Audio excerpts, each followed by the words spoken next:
Good day, everyone.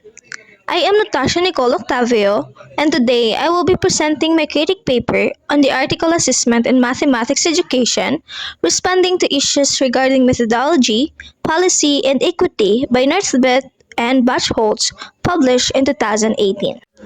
To begin, this article provides a comprehensive review of current debates in mathematics assessment.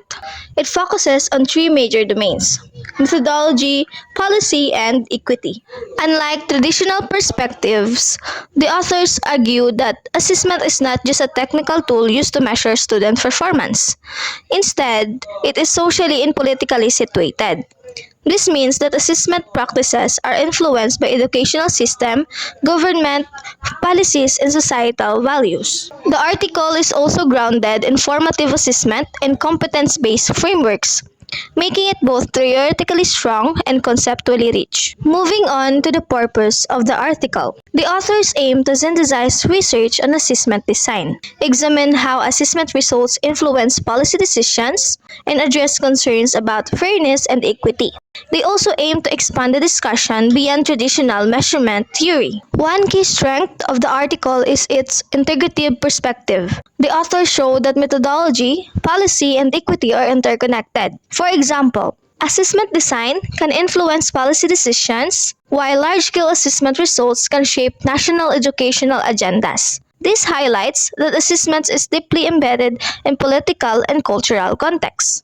Another strength is its multidimensional view of validity.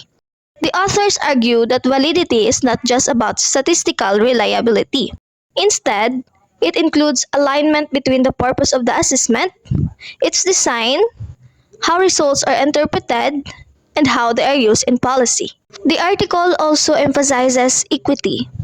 It acknowledges that assessment can reproduce social inequalities, especially when cultural, linguistic, and socioeconomic differences are not considered. Because of this, the authors stress the importance of fairness and ethical responsibility in assessment. However, the article also has some limitations. First, its methodology lacks full transparency. The review is not fully systematic and relies on expert knowledge and snowball sampling. It also lacks clear criteria, making it difficult to replicate or verify the findings. Second, the article focuses heavily on large-scale assessment like PISA and TIMSS, while giving less attention to classroom-based assessments. As a result, everyday teaching practices are underrepresented. Lastly, although the discussion on equity is strong, it lacks concrete classroom examples. This makes the analysis more theoretical than practical. Overall, Northwood and Bachholz provide a rigorous and thought-provoking contribution to mathematics education. The article successfully integrates methodology, policy, and equity into a multidimensional understanding of assessment.